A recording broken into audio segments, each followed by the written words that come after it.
Témiscamingue, la police demande l'aide du public pour retracer celui ou ceux, on ne sait pas si c'est une ou des personnes qui ont lancé une flèche dans la nuque d'un chat, en plein dans la nuque. Et c'est un bon samaritain qui est intervenu, qui l'a amené chez le vétérinaire. On a pu le sauver, la bête in extremis. On se pose des questions. Qui peut faire ça, s'amuser à lancer des flèches sur un chat? Alors, on va parler avec celui qui a contribué à l'amener chez le vétérinaire. C'est M. Gilot Legrand qui est au bout du fil. Bonsoir, M. Legrand. Bonsoir. Alors, dites-moi, qu'est-ce qui s'est passé? Qu'est-ce que vous avez vu, vous? Ben moi, premièrement, dans les environs de 9h30 le matin, j'ai reçu un appel de la part d'une amie qui nourrit des chats errants dans le village. Elle m'a dit, Gilot, viens voir, il y a un chat qui vient de rentrer chez nous avec une branche de piqué dans le cou. Suite à ça, moi, je suis décollé, j'ai été directement chez elle. J'ai trouvé le chat qui était caché en dessous du lit de sa fille de 10 ans. Il a fallu que j'enlève le matelas, la base de lit, tout le kit pour sortir le chat de là pour me rendre compte que finalement c'était une flèche et non une branche. Suite à ça, moi, ma conjointe était déjà en train de prendre un rendez-vous avec la clinique vétérinaire Barky en urgence. Puis, ben c'est ça, là, même pas une demi-heure après, on était déjà en route pour s'en aller à Rouyn-Noranda, faire soigner le chat. Là. Alors, de ce que je vois de l'image, vraiment, ça lui avait transpercé la nuque. C'est une flèche d'arbalète, c'est ça? Ou...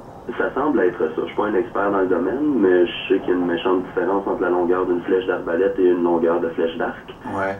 Ça semblait pas être une flèche d'arc, non. Est-ce que dans votre coin, c'est un sport qui est pratiqué par les gens du coin? Là? Parce que c'est quand même pas une grosse ville, c'est un petit village, ça doit se savoir, ceux qui ont une arbalète, là, non?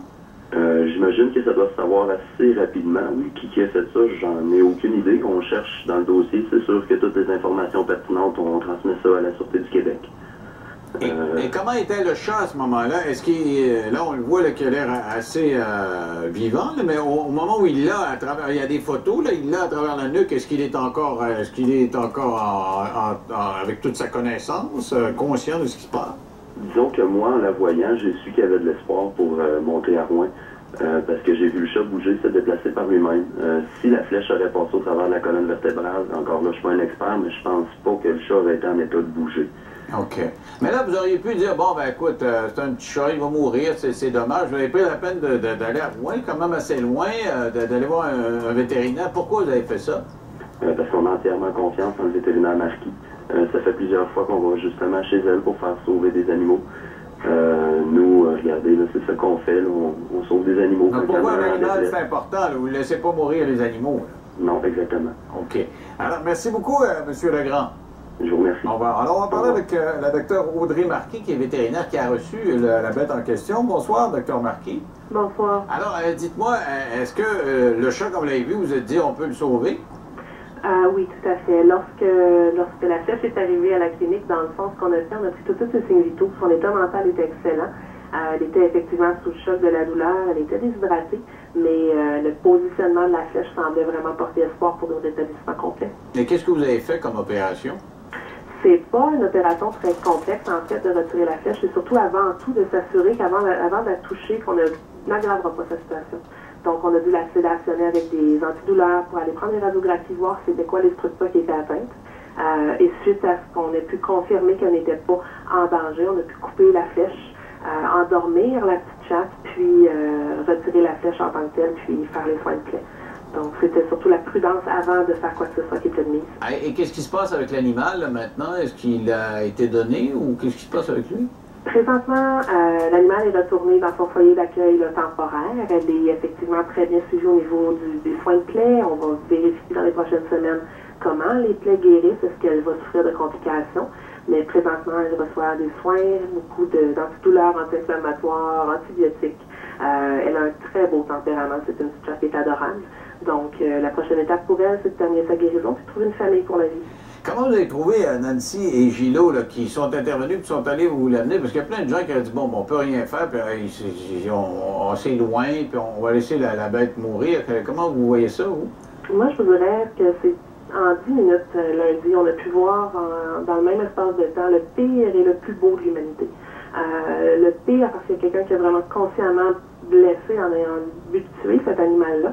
Puis le plus beau parce que des gens qui n'ont pas nécessairement des gros moyens financiers se sont retournés, ont fait des levées de fonds, ont sauté dans la voiture avec les enfants pour consulter d'urgence. pour un animal qu'il ne connaissait pas, qui n'avait pas de lien affectif envers lui. Donc c'est troublant, c'est vraiment choquant d'un côté, mais en même temps, on garde foi à l'humanité si on veut. Et là, ça occasionne des frais. Je pense qu'on avait assumé une partie et Nancy est allée sur les réseaux sociaux. Est-ce que ça lui a coûté de l'argent finalement? Il y a plein de gens qui l'ont aidé ou? Je ne connais pas les détails du règlement de la facture, mais effectivement, c'est des soins qui sont coûteux. Ils sont coûteux aussi pour la clinique, pour moi, à mettre en place. Donc, ce sont des soins de première ligne et d'intervention, d'anesthésie, etc. Donc, j'en ai personnellement, j'ai aidé, mon personnel, certains membres ont aidé, mais Mme Laperrière a des gens extraordinaires autour d'elle qu'elle a rencontrés par réseaux sociaux. Et oui, il n'y a pas eu de difficulté majeure pour pouvoir aider ce petit animal-là.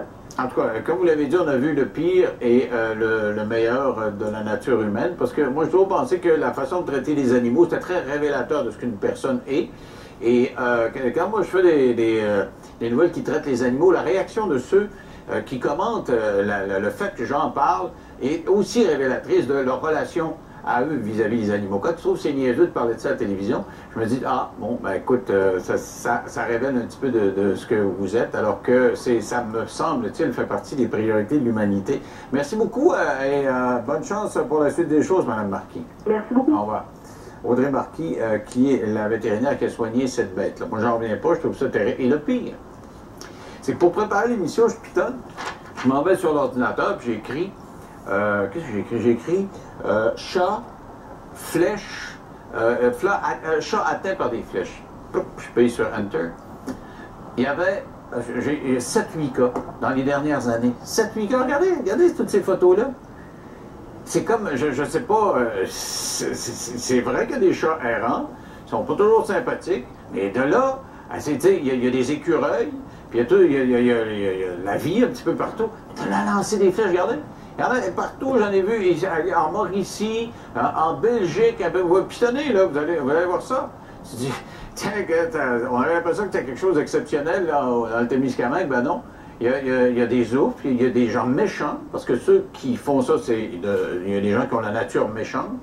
À la limite, un chasseur qui veut tuer pour son gibier et rapporter ça à la maison, on comprend. Mais tuer pour tuer, je veux dire, c'est loin d'être... Je dirais que c'est éloquent, je voulais dire c'est loin d'être éloquent, ça l'est sur la nature de la personne qui le fait.